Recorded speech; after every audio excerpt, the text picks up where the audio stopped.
Hello, everyone.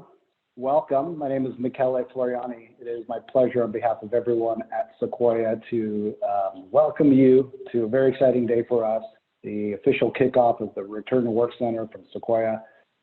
Very excited to go through the content today. We've got great speakers.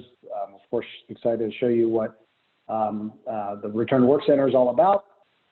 I want to start with same kind of legalese we had last time, which is really to remind everyone that the experts and the insights, the ideas that we have today are opinions for today, but this is a moving topic that, of course, we need to kind of continue to follow. There's a lot of different references on the legal and legislative and federal, local standpoint that people need to pay attention to. And it's a moving topic and one that will continue to change as we proceed.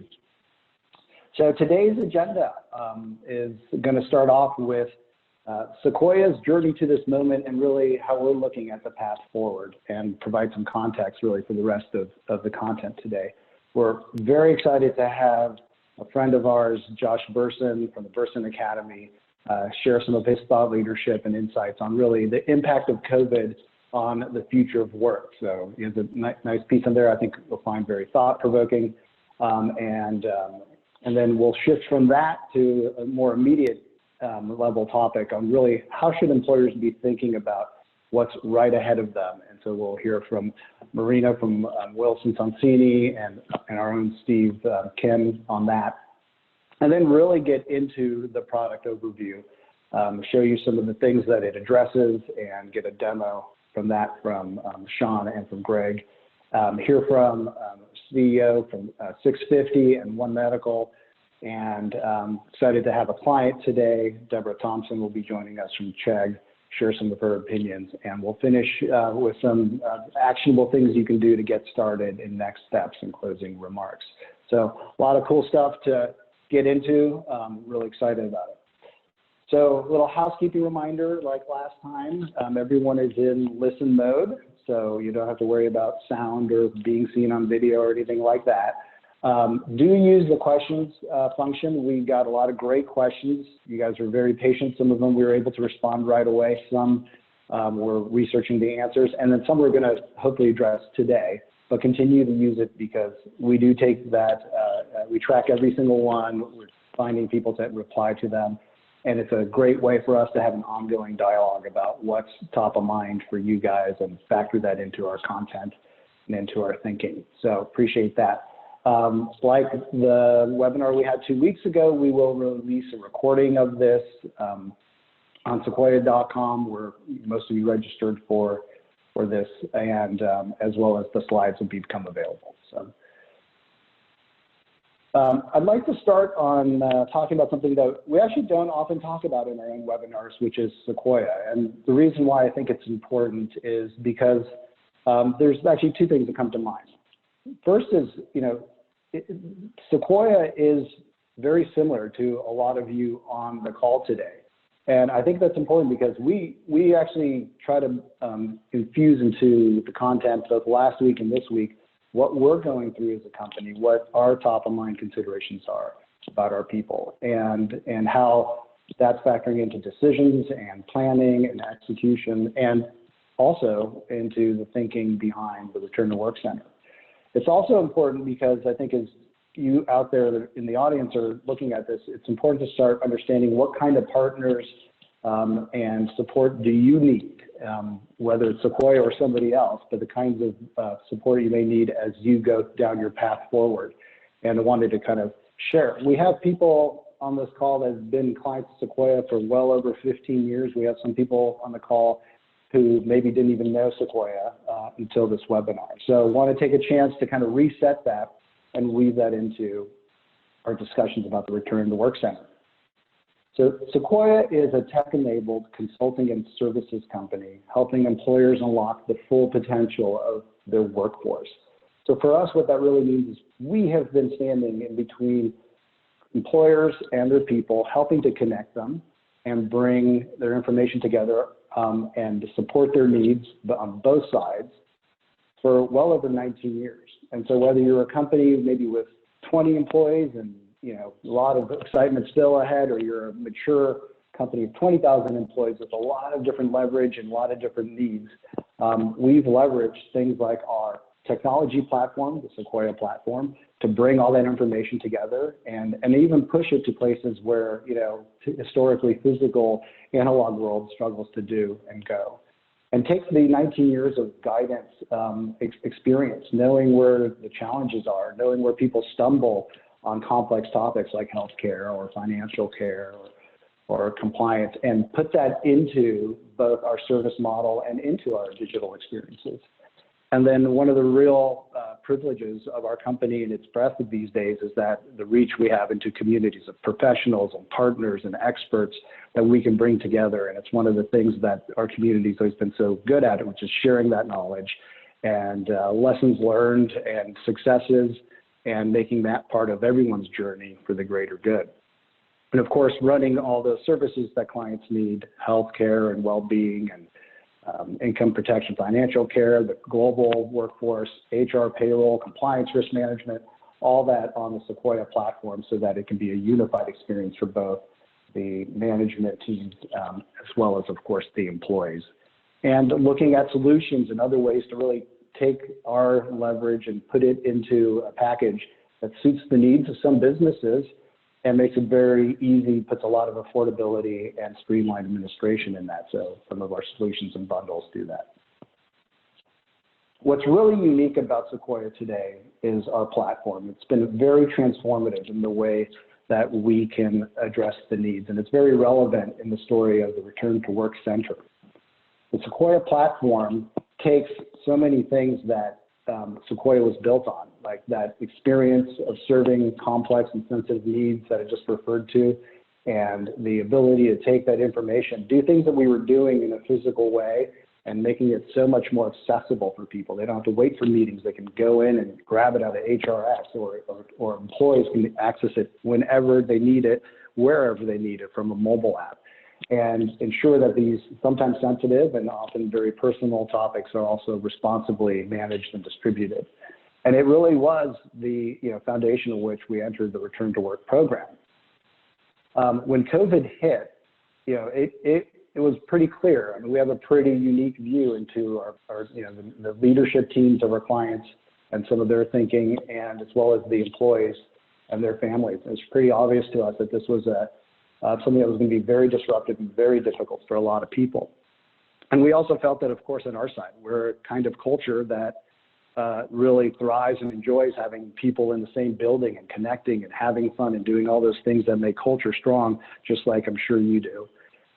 So we really put our heads together and started thinking about this and started realizing how the dialogue with our clients had shifted dramatically and noticed the needs there. And really it was through that understanding that we tapped into what has been a part of Sequoia since day one, which is the mission and the commitment to come through for people who put their trust in us. And this is the rally cry that our whole service model and our culture has always been built on. And it seemed like the very appropriate and necessary muscle to pull on in this moment of need for our clients and for Sequoia.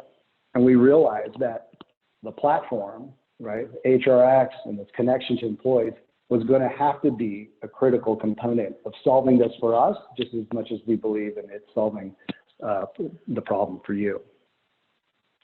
So it's an exciting day for us.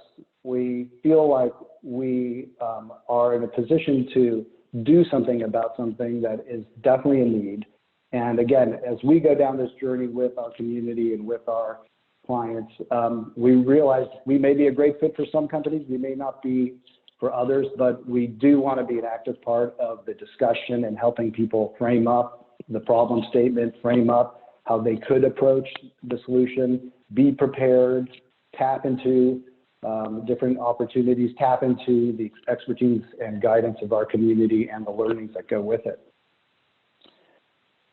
For us, you, our clients, and our partners have always been part of our learning process. Again, not just understanding your needs and learning from what those are and putting that into our service model, but also understanding how our company can be better, how our people can be grow better, be more engaged, all that stuff. And it's very symbiotic relationship for it. And it's, you know, I think, again, will continue to be as we take this path forward along with you. So, since this is a kickoff webinar, it's my pleasure to actually run our kickoff video. It's going to take a second. It's always a little bit of a exciting moment when you're trying to run video on a Zoom with thousands of people on it, but let me give it a shot. Hopefully this will be something that you can hear and follow along. It should give you just a glimpse really on what the Return to Work Center is all about. We are, all of us, in an entirely new world, one with a lot of unknowns. We are stuck searching for ways to keep our people safe while planning for what's ahead. The challenges we face aren't going away anytime soon. This new world comes with new responsibilities, the need for people and companies to work differently.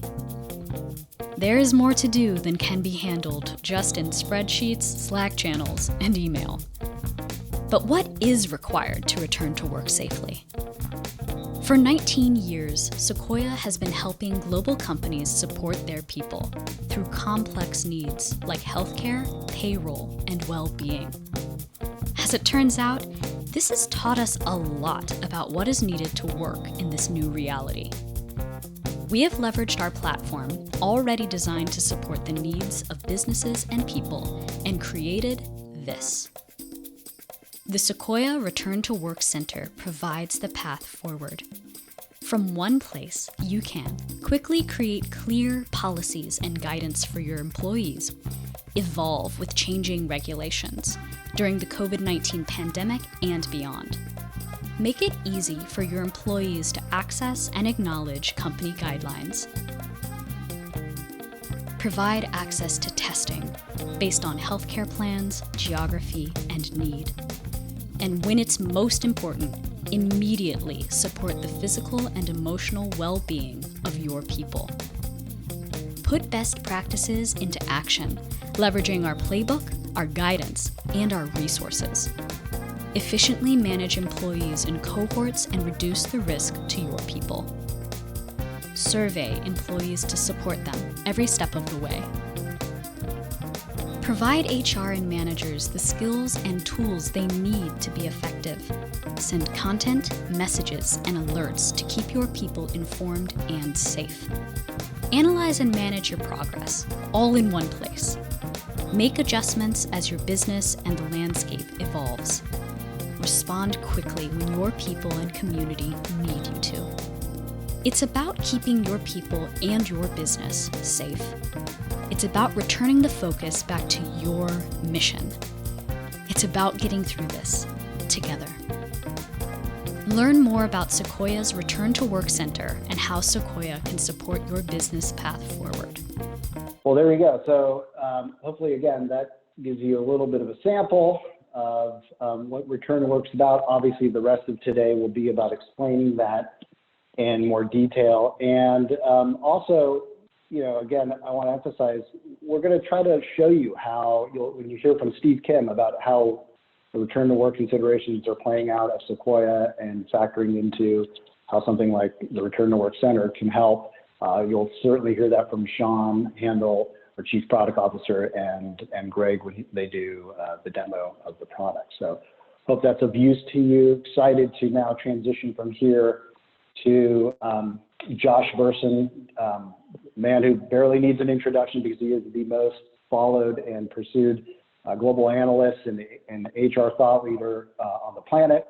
And he's also the founder of the Burson Academy, which I'm happy to say is going to be a part of one of the elements found in the Return to Work Center. So Josh, thank you so much for being here today. Always great to hear what you're thinking about, because you think about a lot of big things and synthesize it for us to follow. So good to have you. Thank you, Miguel. Well, I'm very excited to be here, and I am just really thrilled to see what Greg and Mikhail and the rest of the people at Sequoia are doing, because in my conversations with hundreds of companies, this is one of the most daunting, unpredictable experiences we've ever been through as HR people, as business people. And this center is just an amazing invention, and we are really excited to be part of it. So you'll be getting the Academy with the center. But let's talk about what's been going on. Let's go to the next slide. Only in January, if you remember, we were talking about 11 years of growth, tight labor market, future of work, can't hire anybody, fourth industrial automation, on and on and on and on. And then all of a sudden in February, if you go to the next slide, the bottom fell out. So it's only been about 90 days. It feels like a year. It actually feels like 2 years.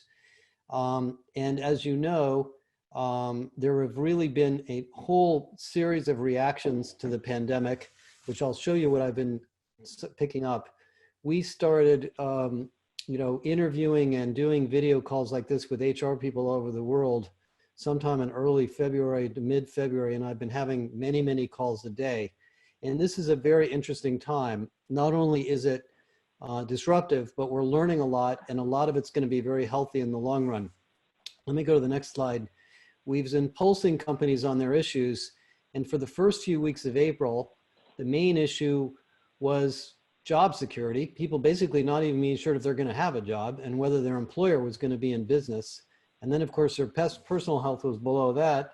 And then there was the issue of, what about my kids? What about my parents? What about my personal life? In fact, MetLife did a survey last week, and about 2,000 people answered, and the number one response was, quote, "I'm tired," unquote. I'm tired of being on video calls. I'm tired of not eating what I want to eat. I'm tired of not being able to go out and see my friends. And these are issues that have really affected the workforce, but they've already changed. If you go to the next slide, now people are already worried about work. Now we're working at home. You all saw yesterday that Twitter made a comment. I'm sure there's some people from Twitter on here. I love the press release. People can work from home forever. And I thought, who wants to work forever, period. But that's how far it's gotten. Most of the companies I've talked to told me not only did they send a lot of people home, but they're probably going to reduce their real estate investment, cancel some of their leases, and institutionalize working at home for a significant number of their workers. And so we're learning all these things about the issues of working at home that are in here. We're spending a lot of time worried about checking in with people, giving them information to improve their work-life balance and productivity, and learn. It turns out one of the interesting things that's come out of the COVID crisis is people are consuming learning at a the highest volume I've seen in a long time. And that's because we're all trying to figure out how to stay ahead and stay up to date on our jobs, on our lives, on our health, on our family situations, including our children are obviously doing the same thing. Next slide. Now, one of the things that's been interesting to me, and then in terms of you guys, I don't need to tell you this, you've obviously gotten focused on some very tactical things. It's sort of like we went from the top level of the Maslow's hierarchy down to the bottom level for a while, and we're going to crawl our way back up to the top.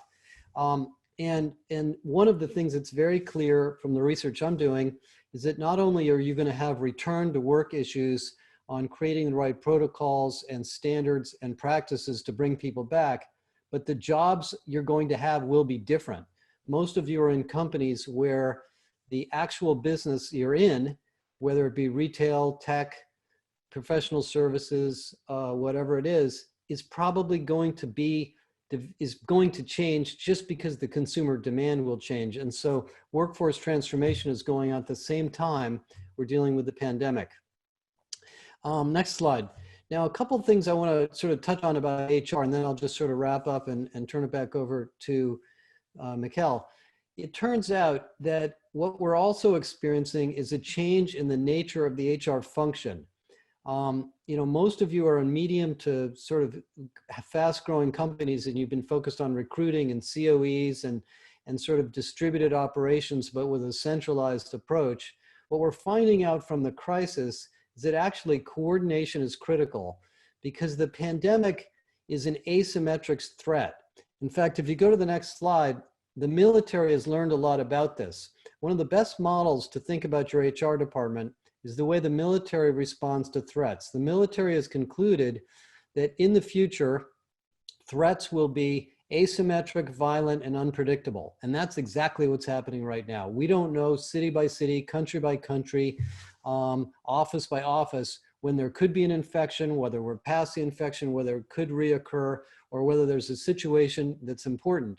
And if I think about business, if you go to the next slide, I think we've been going through a lot of these black swans. If you think back about the earthquake we had here in California in 1989, the fire, the fires we had last summer, if you're in the UK, the Brexit, if you're in work at Wells Fargo, the financial situation, if you work at Boeing, we actually have these kinds of business interruptions much more frequently than you realize.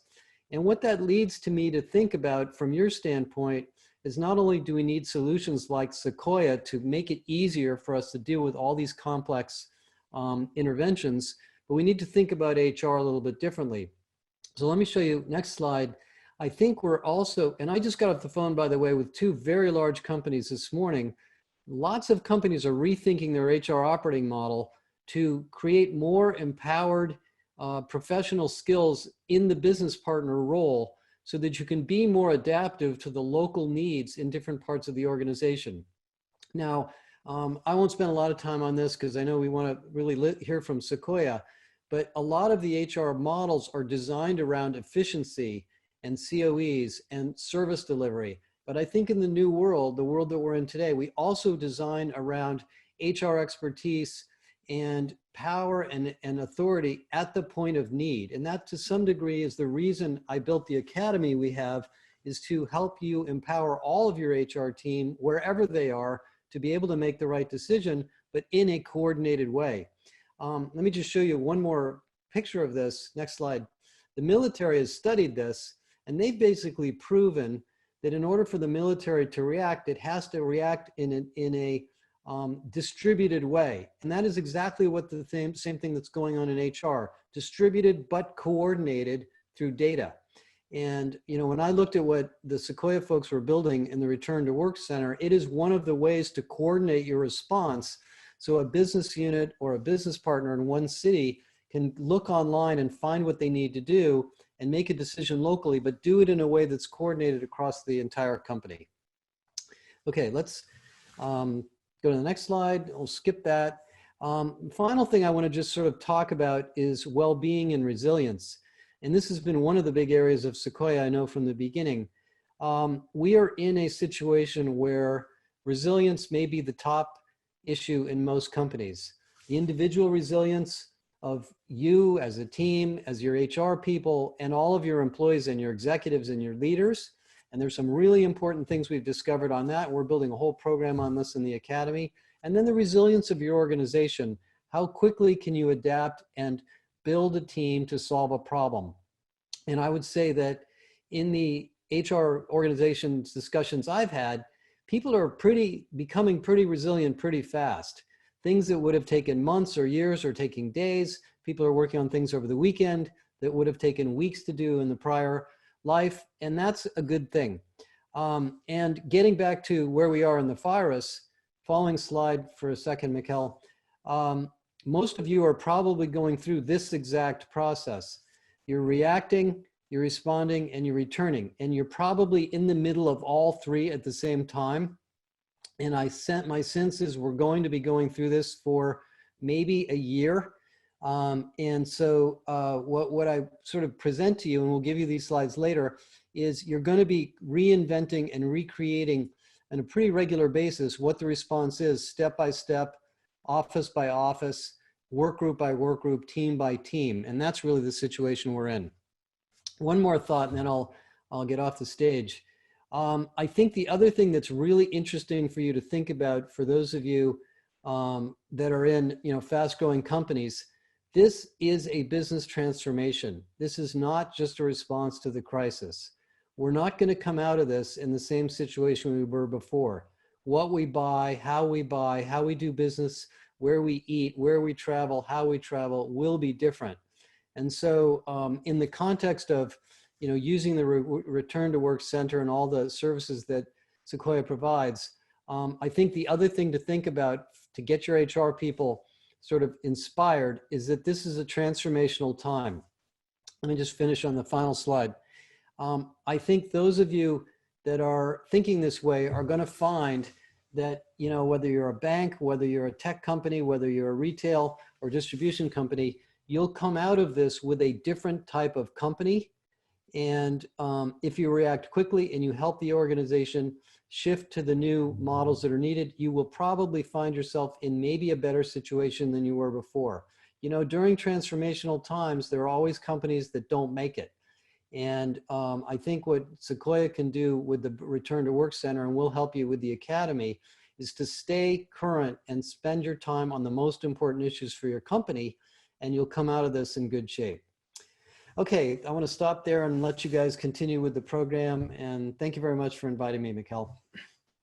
Yeah, Josh, thank you as always for your insights. One of the things you'll see today is how this topic really is bringing together all sorts of aspects of the business around a common topic, right? So Josh just did a great job of highlighting really what HR and CPOs need to really be thinking about in terms of their role in advancing the business. You'll hear next from Steve Kim, our Chief Legal Administration Officer, and Marina Satalis about a lot of the legal liabilities. You'll hear later from a product standpoint, as well as CEO. You know, Greg will talk about that.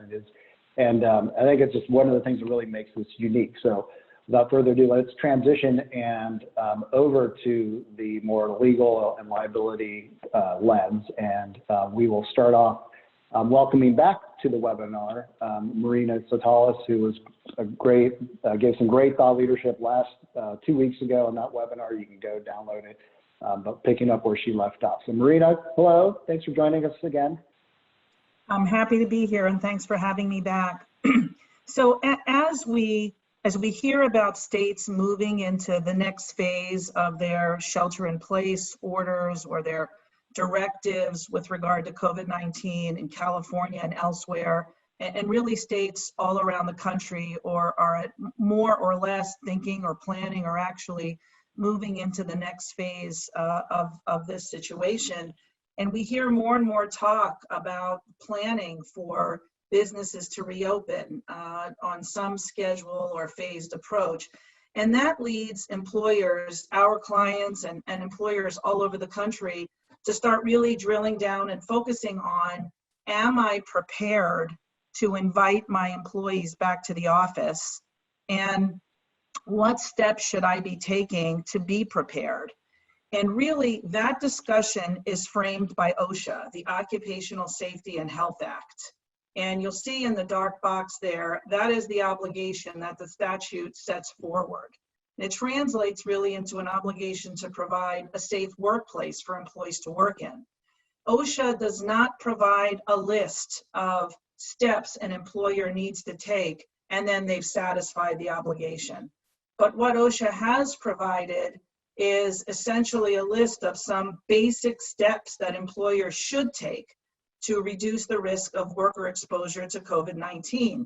And some of them are listed there, you know, implementation of infection prevention measures, workplace controls, development of procedures and policies in place to identify and isolate sick employees to make sure that employees who may be infected don't come into the workplace, and excluding employees who may be sick.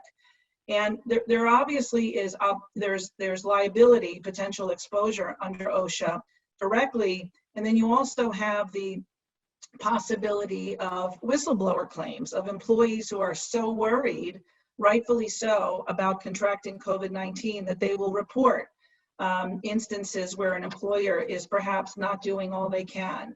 And in addition to the general duty created by OSHA, the health authorities, we've seen the Centers for Disease Control and various administrative agencies providing guidance on what employers can do and what they should be doing to protect employees from exposure to COVID-19. Some states and localities impose specific requirements on employees. We saw that on May 7th as California permitted some lower risk businesses to move into phase 2 of that state's stay-at-home order. The state required that businesses perform and take certain steps prior to reopening. Detailed assessment, they need to have a site-specific protection plan and a screening protocol for employees in place. And California also issued industry-specific requirements for life sciences and other industries to follow. States already, we've also seen, are enhancing protections for employees who are required to return to the work site. We've seen in California the executive order that was issued on May 6th, whereby California employees who test positive or are diagnosed with COVID-19 within 14 days of performing services, doing work at an employer's work site, now have a rebuttable presumption that their infection arose out of and in the course of their employment. So those employees will have a rebuttable presumption if they test positive or contract COVID-19 that they contracted it at work. And you can imagine that that may have implications beyond that employee. If, for example, that employee contracts COVID-19, they have this presumption, and then they go and spread it, for example, to their family members or others who may even be at higher risk. And we can see how far the ramifications of this rebuttable presumption can go. We've seen also that the US Senate has been discussing liability protections, a sort of safe harbor for companies whose workers become exposed to COVID-19 at work. But again, any such measure, even if it passes, is expected to provide immunity only for employers who take the proper steps to safeguard their workers. So again, in all of these contexts, with regard to the OSHA obligation, the state law and the phase 2 reopening in California and what you're required to do there, requirements and recommendations from the CDC, the rebuttable presumption for workers' comp, for example, all of these require that employers take steps to protect the workers. And with these return to work policies and tools that we're creating and that we've helped Sequoia to create, we're doing our best to help employers identify what they need to do and the steps that they can take to satisfy these obligations. I'll just mention very briefly here that there are other issues, leave legislation that apply particularly to COVID-19. There are obligations employers have with regard to disabled workers and employers at higher risk. These sorts of tools, questionnaires, surveys, policies also can address all of these issues and should address them. And finally, as we talk about the various policies and protocols that we're developing here and that we have developed using our expertise as well as employment lawyers, we can include, and we have included in the policies, issues like this one, which is an important one, which is making sure that employees who have taken documents and materials and IP out of the office in order to work from home, return those materials. We can include, and we have included, for example, an acknowledgement with a return to work policy whereby employees, among other important consents and agreements, acknowledge and agree that they're returning a company's confidential and proprietary information, which is key to a business's ability to maintain the trade secret nature of that material. So there's much that can be accomplished and that should be accomplished in the context of these materials. And I'll just end by saying that we've established this special email address, this return to work, rtw@wsgr.com, to the extent that there are specific legal issues with regard to the return to work, encompassing not just employment, but privacy and other areas. And we're here and happy to talk you through and guide you and provide legal advice on any of those specific issues. Thanks for having me. Thank you, Marina. Steve. Yep, great. Thank you, Marina. It's great to be here. I know looking at the chat that everyone's interested to see the product, as am I, so I'll be brief. So I'm the Chief Legal Officer here at Sequoia, and it's been my job in that role, as well as to work with the team on returning Sequoia back to work to try to digest a lot of the guidance that Marina gave. And it's kind of funny, what used to be very simple, getting into the car and going to work, now kind of feels like a regulated industry because there's so many rules, regulations, and practices out there. So if we go to the next slide, and it's not just regulations. I think probably everyone here on this webinar has been going through the same thing, trying to digest not only the rules, but all the choices you can make, trying to understand the interplay between safety and privacy, how to get access to testing. You know, do I make my office look like a semiconductor plant with all the PPE you have to wear? And so it is complicated, and one might think, you know, why should I return to the office at all? Like, as Josh said, you know, Twitter seemed to indicate. So if we go to the next slide, you know, but most of the companies feel like we do need to bring people back eventually. And so as I've kind of gone through this journey on behalf of Sequoia, really, I just need to feel confident that we could get there. And there's kind of two things. One, there's no shortage of checklists and white papers out there on returning to work, but it's hard to feel confident that they've covered all of the aspects that you need to consider. So finding one way to digest all of the clinical recommendations, the safety best practices, and what's required under the law, coupled with our own choices, and to get that in one place so it can be actionable. And then even if you have the most complete checklist possible, still need to execute. And that fundamentally gets to things like, how do we get access to testing, if that's going to be part of our protocols? And then after that, can we very methodically manage who's back in the office and what they need to come back in? So hopefully that's what we at Sequoia have been working on. And I'll turn it back over to McKelly and Sean to show you what we've come up with. Great. Thank you, Steve, and thank you, Marina, again. Good context here now. The moments here, we're going to pull up the hood and walk through Sequoia Return to Work Center. I want to invite up Sean Handel, our Chief Product Officer at Sequoia, and one of the people obviously spearheading the development of the software. Sean, good morning. Good morning. Thank you, McKelly. So first of all, thanks everyone for participating. I'm really excited to talk about the Sequoia Return to Work Center and go into a little bit of why we decided to build it. So you've heard from Steve and Marina and others, about all the complexities involved with returning your employees to work. There's legal, medical, cultural issues you have to deal with. And as we thought about this for ourselves, we realized it's really complex. You have to marry the policies you're developing with a practical implementation plan. And as we thought about how our clients are thinking about this, a lot of people said, the best I can do right now is a spreadsheet or Google Docs, and that's just not good enough. So we decided we're going to build the software. We're going to tie it all together for you with the software and the services and the partners that allow you to really manage a program effectively. And so we'll talk to you about what that looks like. So, the number one question, we've interviewed dozens of, clients about how they're approaching this problem. And it really boiled down to these three top questions for them. How do I bring my employees back to work safely? How do I make my employees feel safe while doing that? Right. And as you're thinking about those programs and, processes that you're going to have to change, you got to think about the impact of productivity for employees. How do you create a sustainable workforce going forward in this new environment? Josh mentioned the new workforce is not going to be the same as it was ever again. So we got to think through what that means for our employees.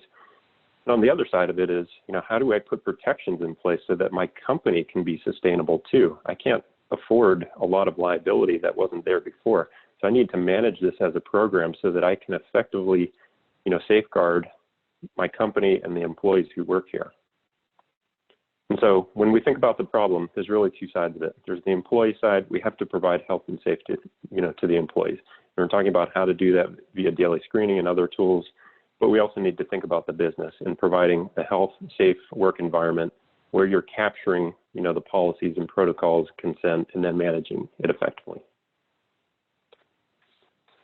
So when we thought about the problem, we had originally created this return to work framework to describe, how do you approach this from a, problem perspective. You've got policy development, testing and care questions, and, all the others. And we decided that's actually a great way to think about the solution as well. And so what I'm going to do next is I'm going to hand it over to Greg, our CEO. So I thought it'd be really interesting, as we think about, the Return to Work Center, Greg's going to do the demo. It's unusual, for a CEO to do a product demo, but I asked him to do this because we're going to do this first ourselves. It's really important for us to get it right and to, show you how we're going to use it for our own employee base, pretty quickly thereafter. And, I'm very excited that we're going to be able to leverage this ourselves and provide it to a lot of you as well. So speaking of the power of community. I just wanted to bring in very quickly our two of our anchor partners who've been part of this. You've heard their names, their brands, and now I'd like to introduce you to their names. Kimball Parker is the CEO of 650. 650, of course, is that kind of software spin-off on Wilson Sonsini and that part of the policy. So Kimball, great to have you. Thank you for being part of this today.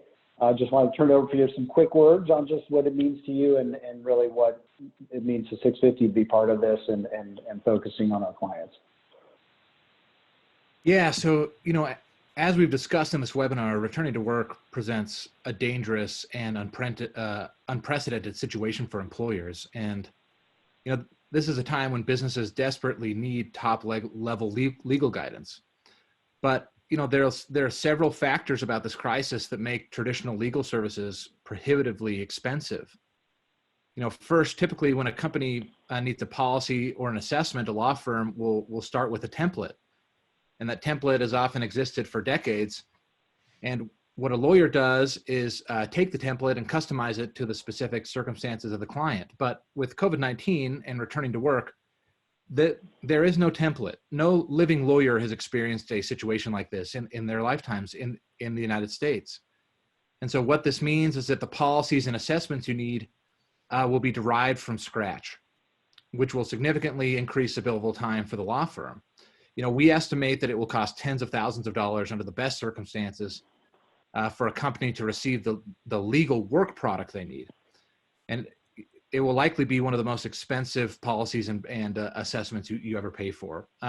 Second, this is an evolving situation. A law firm may provide you with a policy or perform an assessment, but as we've heard with COVID-19, in 2 weeks, the assessment may be moot and the policy outdated, which means that companies will need to continue to pay high fees for lawyers to keep that guidance up to date. And COVID-19 is just not catered to a static legal document.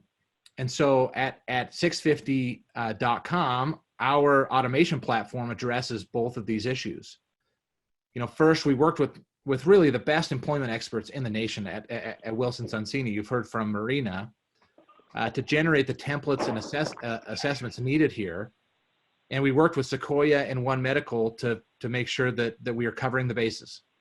We then automated the logic that goes into customizing those documents. And the result is that we can deliver customizable work product at scale and at a fraction of the cost. And second, our system allows us to update the policies and assessments in real time and deploy those updates to all of our users. So you can be confident that your return to work plan of action is up to date with the most up to date medical and legal developments. And so, our collaboration with Sequoia means that customers can receive this up-to-date legal expertise regarding COVID-19 and return to work through Sequoia's bundle at our best price.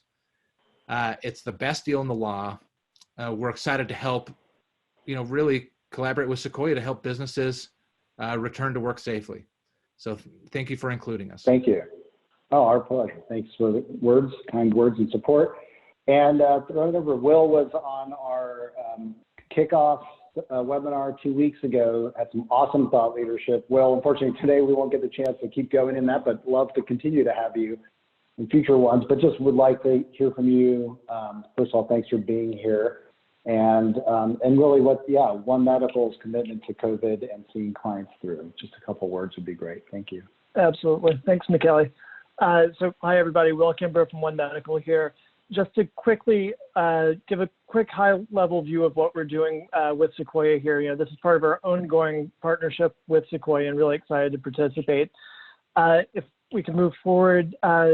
So in general, an important thing about One Medical is we're a primary care organization responding to a pandemic. So we're going to be here for all the chronic disease management, for vaccination application, all those things as all this sort of shifts into the further stages. So, just it's an important point about the way that we thought about the response is, we used our DNA of quality care, virtual and in-person care to really respond to this crisis. In terms of how we're approaching this, we're packaging a playbook that we're going to be sending out to all of our existing clients that have One Medical as a benefit. And we've got existing care and testing set up in our offices and virtually already. So really all the return to the workplace effort just leverages and really adds on to all the infrastructure that we already have in place. So when we look at testing in particular, I think it was Josh, when he was talking, was sort of highlighting just how much uncertainty and change and all those things there are with all the different types of testing, frequency of testing, all those things.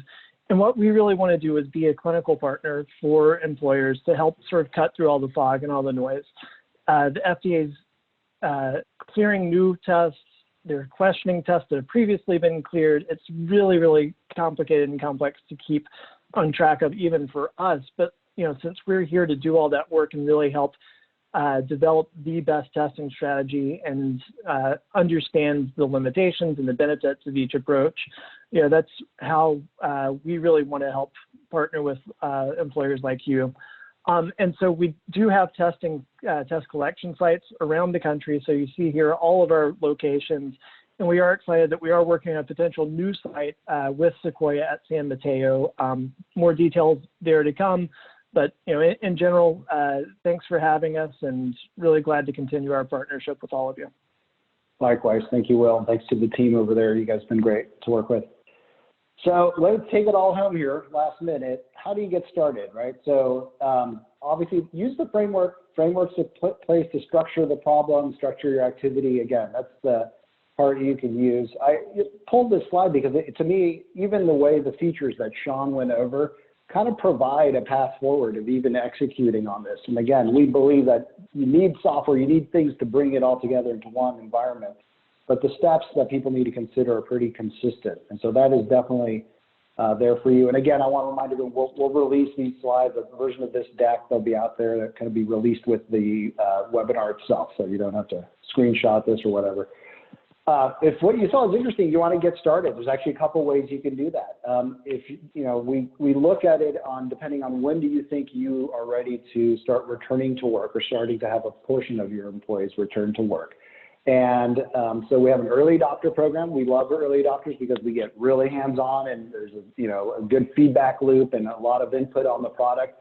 If you're in that kind of mode, let's talk. You can go to sequoia.com right now, go to the return to work page, there's a sign up button, and you can go there and say, hey, I want to be part of the early adopter program.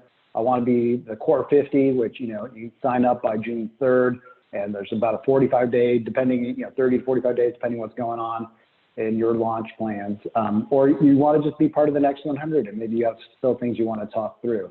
And then once you're on that list, we have a discovery session with you, depending, of course, when you want to launch, and then we implement really the launch program. And so it starts there. It's an easy way to, even if you're a Sequoia client, you got CSMs and DCs, just go there and kick it off. It's a great way to put you on the list. And then Will referred to the One Medical toolkit that's coming out that they're working on. Steve's playbook that we're using at Sequoia, we will put on sequoia.com between now and our next webinar. Marina highlighted Wilson Sonsini's component. Our next webinar will be on the playbook, so kind of taking that out, and then hopefully by then we also have other references to look at, but we'll go deep on that. Knowledge sharing. Deb Thompson from Chegg will be part of that. Thank you, Deb.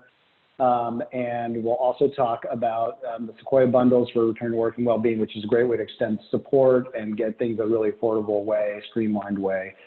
Everything from, of course, One Medical to other things that will be part of that solution. So same place you registered for this, it'll be there. The new page will have the video you saw today and other resources as the sign up. And just in closing, we announced 2 weeks ago in the last webinar, just the opportunity to think, even beyond our businesses and our employees, to really focus on the broader community, social community, and the impact that this is having on them. And as you may recall, we announced a program that was going from there. And so thank you. Some of you donated, which is really, really cool. What I'm excited is that inspired us on the inside, and we actually, our product teams got their heads together, and they're actually enabling something in HRX in the Return to Work Center that could help you do something pretty exciting for your community that involves your employees as well. So we'll announce that in the next webinar as well. But yeah, again, thank you presenters. Thank you for everyone's attention today and interest in this. This is something that will, as many have said, will keep evolving, but you know, working it together, tapping into the power of our community and continuing to share the learnings and put them into the path forward is really what's going to make it a successful journey for all of us.